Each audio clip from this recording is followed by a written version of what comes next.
அனைவருக்குமே வணக்கம்.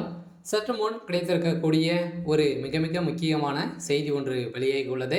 சற்று முன் டெல்லி சென்ற ஆளுநர், பரபரக்கும் கோபாலபுரம், அலரும் முதல்வர் ஸ்டாலின், இது மாதிரி செய்திகள் வெளியாகி இருக்கு. ஸோ இப்போ இந்த 2025 வந்த உடனே பார்த்தீங்கன்னா முதல் வாரத்திலே 3 முறை ஆளுநர் அவர்கள் பார்த்தீங்கன்னா டெல்லி பயணம் மேற்கொண்ட சம்பவம் தான் இப்போ தமிழகத்தில் பெரும் பேசும் பொருளாக மாறி இருக்கு. இப்போ திமுகவில் நடக்கக்கூடிய சம்பவங்களை பார்த்தாவே பார்த்தீங்கன்னா இப்போ திமுகவுடைய சட்ட ஒழுங்கை மீறி ஸோ மக்களிடையே ஒரு பேசும் பொருளாக மாறி வருகின்ற நிலையை தான் பார்த்தீங்கன்னா இப்போ ஆளுநர் RN ரவி அவர்கள் சொதரடியாக டெல்லி பயணம் மேற்கொண்டிருக்கும் நிலையில் கோபாலபுரமே பெரும் கதி கலங்கி தான் போய் தான் இருக்காங்க.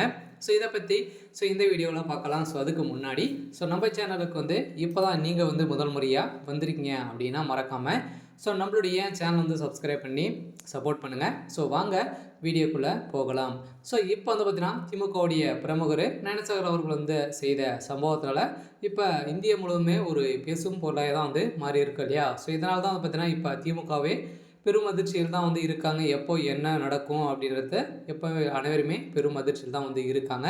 இதைத் தொடர்ந்து இப்போ இந்த விவகாரத்தின் அடிப்படையில் ஒரு ஞானசேகர் அவர்கள் கொடுத்த வாக்குமூலத்தால் திமுக இருக்கக்கூடிய அமைச்சர்களுக்கு இதில் அனைவருக்குமே முக்கிய புள்ளிகளுக்கெல்லாம் தொடர்பு இருக்குது. இந்த வீடியோவில் பார்த்தீங்கன்னா வீடியோக்கள் 50க்கும் மேற்பட்ட வீடியோக்கள் பார்த்தீங்கன்னா சிக்கிய நிலையில் இப்போ இதற்கு முதல் 2025 முதல் சட்டமன்ற கூட்டம் நடைபெற்றது.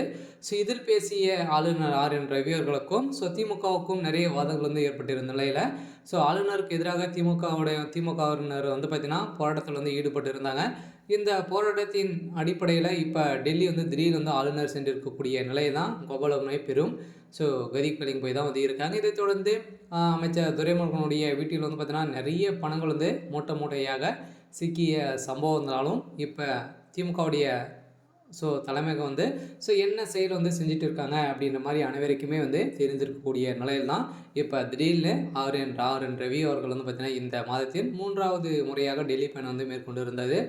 ஆளுநர் RN ரவியின் பதவிக்காலம் கடந்த ஜூலை 31ஆம் தேதி முடிந்தது. அதை அவரது பதவிக்காலம் நீடிப்பு குறித்தோ புதிய ஆளுநர் குறித்தோ அறிவிப்போ வெளிவராது இருந்ததால் தமிழக ஆளுநராக அவரே தொடங்கியிருக்கும் நிலையில் இதனுக்கிடையே கடந்த ஜனவரி 1ஆம் தேதி பார்த்தீங்கன்னா டெல்லி சென்றிருந்த நிலையில் இன்றும் சென்றிருக்கக்கூடிய நிலையில் பார்த்தீங்கன்னா இப்போ திமுகவுடைய தலைமையகத்துக்கு ஒரு மிகப்பெரிய இடியாக இருக்கக்கூடிய அளவுக்கு தான் சென்றிருக்காரு. இதனால் 4 நாட்கள் தங்கியிருந்து அவர்கள் அங்கு 4ஆம் தேதி சென்றிருந்த நிலையில் அதைத் தொடர்ந்து 19 2வது முறையாக டெல்லி ஆளுநர் அவர்கள் சென்றிருக்கும் நிலையில் திமுகவுடைய தலைமையகம் பார்த்தீங்கன்னா பெரும் அதிர்ச்சியில் தான் இருக்காங்க.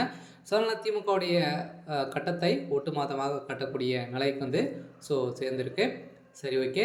எனக்கான அப்டேட் இதுதான். மறக்காமல் நம்மளுடைய சேனலை சப்ஸ்கிரைப் பண்ணிக்கோங்க. தேங்க்யூ.